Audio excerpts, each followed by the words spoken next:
So ayan guys, so after ko ng ilang kilometro, so nung last na reading ko dito, medyo puti siya, medyo lean siya, pero good naman sa starting, no? Pag kahit kick o push start, meron siyang i-kick, meron siyang push start. So nag-add ako ng konting gas, so itong pinarabasan niya, no? Medyo goods na yan, brown, ayan, brown siya. Hindi ko nga sabing optimal kasi ibang itsura ng optimal, pero para sa akin goods na yan, diba? Ayan, so hindi ko masasabing optimal po yan guys, kasi hindi sa optimal. So masasabi ko goods na siya kasi hindi siya hard starting or kick, no? Madali lang siyang i-kick, madali siyang i-push start. So ngayon hindi na ako naka-kick kasi naka-racing fully ako at wala siyang kick. So kahit i-push start ko siya, goods na goods ang response niya, diba? So yan, ito ay kanat ko na to, nakat ko na to. Ayan, nag-setup siya. So yan ang goods niya, no?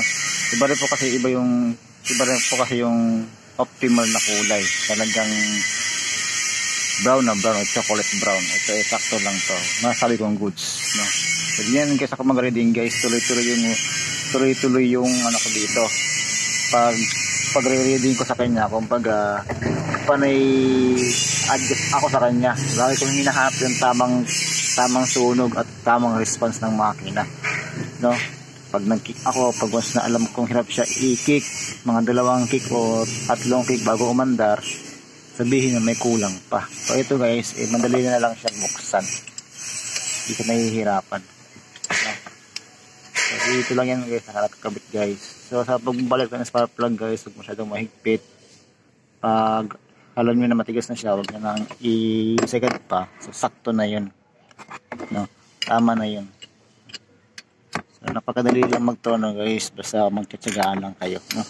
Siyempre ang unang hahanapin nyo dyan is yung magandang RPM, no?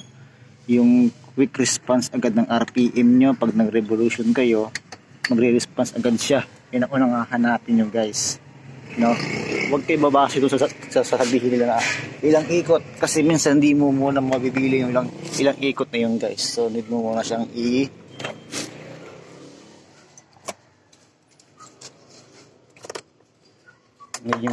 ano, ayan, push start. So wala akong kick, so maganda yung response niya, no? So ganun tayo magtunan ng spark plug.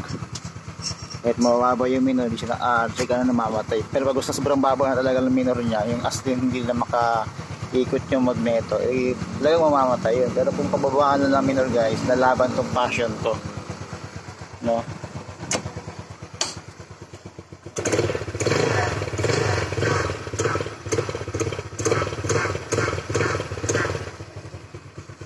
Diba? So ganoon lang magtono guys. So hanapin nyo muna yung magandang RPM, yung mataas na RPM.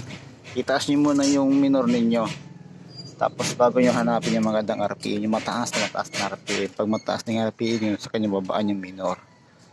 Tapos magpatakbo kayo ng 5 kilometro o 10 kilometro, checking kayo ng spark plug. Pag nakita nyong maitim, kulang yung sa hangin, no? At kailangan konting hangin lang guys, konting ikot lang, yung konting ikot lang, basta konting ikot lang, huwag yung isasagad ng ikot agad, kasi hindi agad makukuha yun, no? Konting ikot lang, kasi pag gusto na guys na sobrang laki ng ikot ninyo, malaki malalagdag sa hangin, no? Kumbaga konti-unti lang guys, no? Kumbaga sa relo pa linya-linya lang. Yun lang guys ang ating kuha ngayon, no? So dito siya nakakaligo ilang araw na, no? So wala na po tong kick ko guys, so display na lang po tong kick ko. So naghahanap pa ako ng kick na ano, yung bakal lang para ilalay nyo lang dun. So di ko pa alam kung anong sukat na, no? Para may kick ako. Tapos ito, kasi na lang guys, no? Salamat.